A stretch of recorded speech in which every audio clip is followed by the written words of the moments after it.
Greetings everyone, Mike here with Sci-Fi and More, and welcome back to the channel. And if you're new here, welcome to our Team Sci-Fi family, where nostalgic positivity reigns supreme. We have something special for you today. If you are a fan of sci-fi literature, we have sci-fi author DW Marcum here with us to discuss his new Sci-Fi Trilogy series, Grudges and Murders, the First Corvi. This is going to be a really good trilogy series. Oh, I love science fiction novels. After all, reading is fundamental. Yes, it is. Now that we are having guests on the show, we should have Garfield on. But not on Monday. He hates Mondays. Well, we will keep that one in mind. So please sit back, grab some popcorn, and enjoy our conversation with sci-fi novelist D.W. Marcum as he discusses his trilogy series, Grudges and Murders, the First Corvi.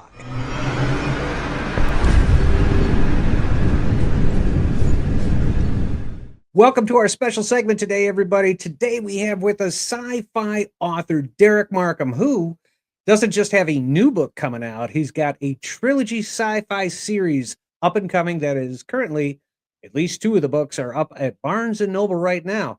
Welcome, Derek. How you doing today, buddy? Hanging in there, buddy. Very good. For me. Very good. Well, thank you for being on. Thank you for taking time to be here. I know you've been real busy lately, so I appreciate you squeezing us in like that. So just right out of the gate, now I got to ask, you've been, as long as I've known you, you have been a massive, massive sci-fi fan. So what made you decide to write a book? And I know this book isn't your first go, but what made you decide to write a book versus some other form of creative outlet? I've done a lot of art over the years, mostly drawing, pen and ink, that kind of thing. I still do it from time to time. But, when you get an idea in your head and you can see it play out like a play or a movie or something, you're like, you know what, man, I think this is worth it to put it down on paper. And it's taken years to do it. And it's even taken more years to get the one that you wanted down on paper. So it's just one of those things where I've always wanted to do this. And it feels good being able to see it come into fruition. So Excellent. Now, your book's title is Grudges and Murders, the First Corvi. And that's just book one in this series. And I took a look this morning, in preparation for this, and I saw that the second book in the series, the Twin Corvi, has now gone into paperback.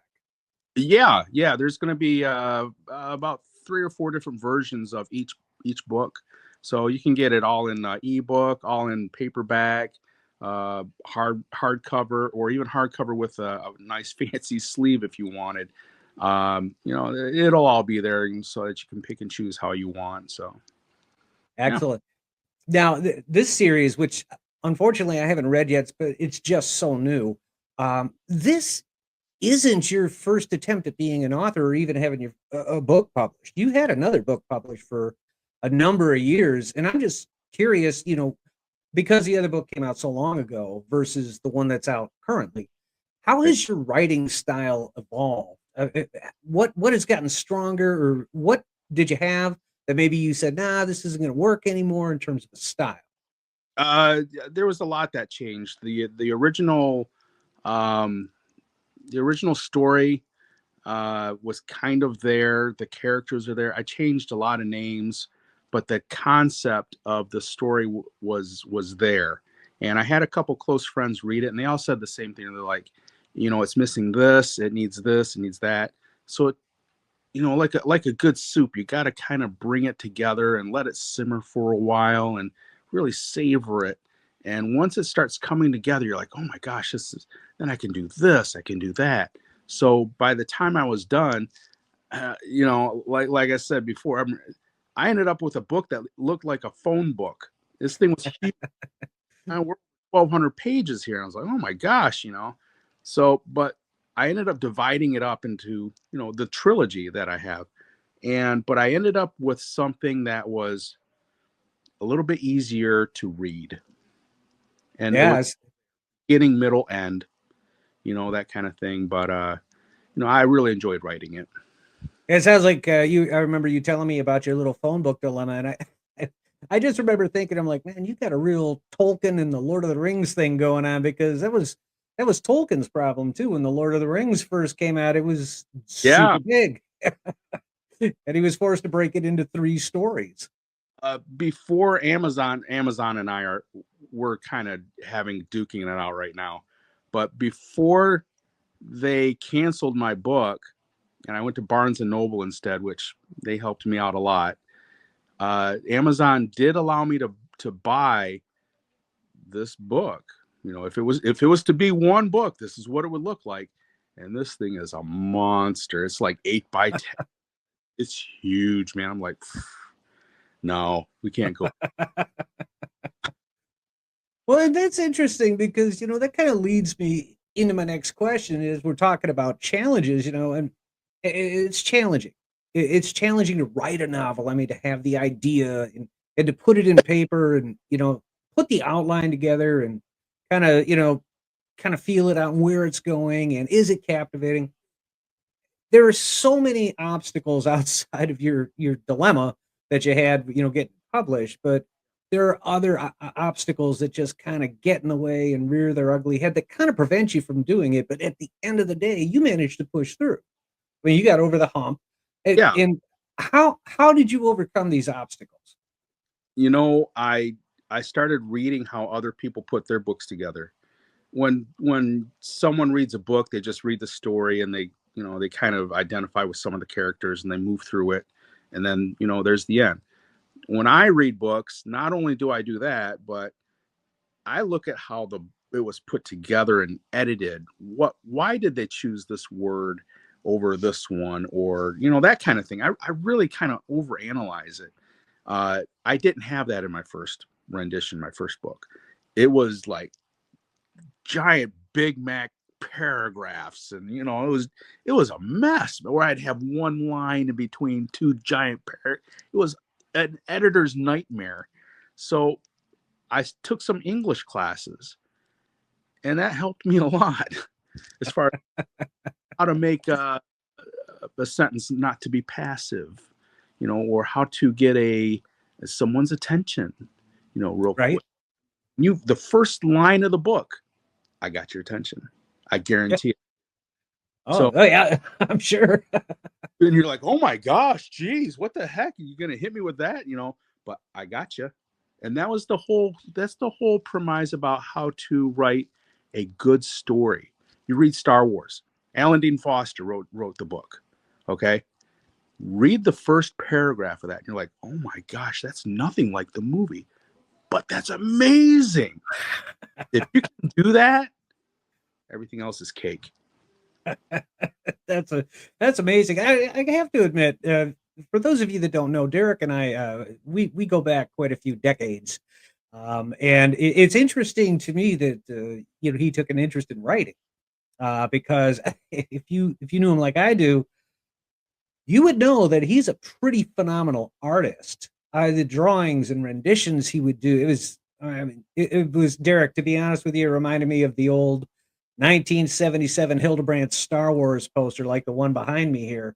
It was that level of quality. And I guess I just have to ask, I mean, what I always pictured you going into some kind of graphic arts or working for Marvel Comics or DC Comics, something, doing storyboards, or what took you from being an artist to writing?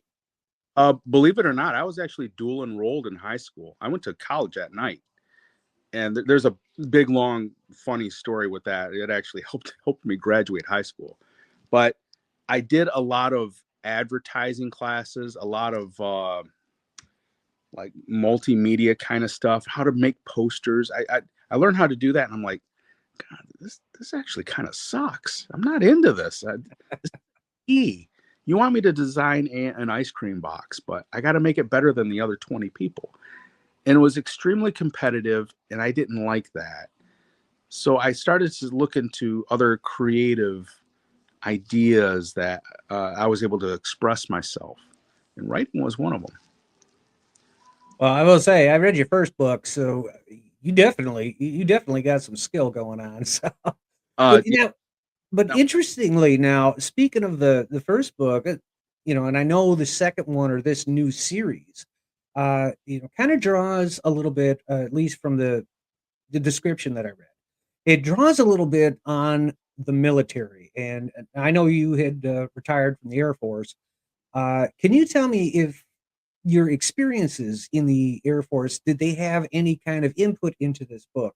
And I'm not talking about like, planes and equipment and ships. I'm talking about, like jargon or, the military code or something along those lines. There's some in there. It's sprinkled throughout there, but I had to I had to kind of be careful where I don't overstimulate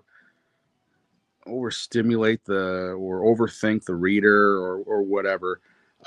There's a lot of jargon. Your Navy jargon is different than Air Force jargon, Oh, and completely. I had to kind of dummy some of it down. In fact, I learned a lot of things as far as carrier landings, what's involved, who does what, kind of stuff. But again, I had to really dummy a lot of it down or just completely take it out in order for the reader to stay on course with the story. But there's a little bit of experience in there. I didn't, of course, you don't write anything that's it's classified or nothing like that, but you kind of put your own spin on things to make it interesting for the reader. So. Yeah, I was going to say, if you're using a tremendous amount of military jargon, be it Army, Navy, Air Force, Marines, what have you, I would think that if 1% of the population served in the military, the 99% probably wouldn't really be able to embrace the verbiage that's in there. So I can completely understand where you would, kind of want to make it, I guess, more generalized would be a Yeah. way of looking at it. So it appeals to a much broader audience. I mean, there's things in my book I probably could have gone a lot more technical on. I mean, I talk about bots and how they evolve. I mean, that right there is a book in all itself. But I don't get too carried away with it. I just kind of let the reader lead into it as far as, you know, they come to their own conclusions on a few things. So I didn't get too carried away with a lot of the military jargon or, my own experiences or whatever. So. Well, what made you decide to pursue this particular story? And what makes the character, the main character in this story, appealing to a reader? What would make him stand out that a reader could grab onto? Uh, you know, Mike, you and I both know that there were more times than others in the military where we were more or less forced to do things we didn't want to do. Yeah, oh yeah. We didn't want to go, you know. So this is basically the theme of the main character through the whole thing, where he's forced to do a lot of things he doesn't want to do, but he comes out on top. And there's a lot of reasons why he comes out on top on a lot of on these things. But that's basically the theme through the whole thing is he's doing things he doesn't want to do. It's that simple. That sounds like a military career.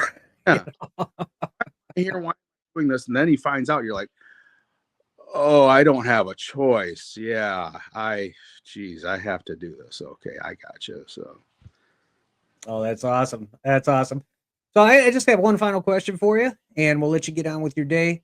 A lot of younger people today are probably going to come across your book at some point, and I mean, I'm talking like 12 to 16, right? Someone that's kind of in that sweet spot where they're getting ready, they're developing their interests, they're putting together an idea of what they want to do in life. If you came across, a younger guy that's reading your book or has an interest in reading and writing, what kind of words of encouragement could you give them to kind of keep them focused? Do it. Just write it down. Just do it. Don't listen to the ones that are around you, because a lot of them can't read anyway. But do it. Just do it. Just write the idea down and come back to it if you have to. You don't have to write the whole thing down at once. I mean, it's taken me years to write a story, but just write it down and just do it, because you don't want to get my age and go, oh, you know what? I probably should have wrote this story 20, 30 years ago. So let me tell you what happens. You end up seeing your story as somebody else wrote. Somebody else wrote your story. So yeah, just do it. It's very rewarding. So yeah, you know, it's interesting you say that. I call that story that you're talking about, the one that I didn't write, but I had a vague idea for, and I was piecemealing together in college. Yeah, I call it Space Above and Beyond. It was on Fox like 20, 30 years ago. dude, I know I'm not crazy. I know. Wait a minute. Somebody else wrote my idea. Wait a minute. How did this happen? Exactly. I got the book done. I got to get it done. So that's. Oh, well, Derek, I appreciate your time. Thank you for being on. And everyone, I'm going to post a link down in the description for Derek's novels, plural novels, over on Barnes and Noble. Derek, do you have anything you'd like to add before we go? Nope. Powerful words from a powerful author. All right, everyone. Thank you so much for joining us today. As always, you are the best sci-fi team on YouTube. And if you enjoyed this video, please be sure to like and share the video. And don't forget to subscribe so we can continue our journey together as a team. Until next time, everyone, have a great galactic day.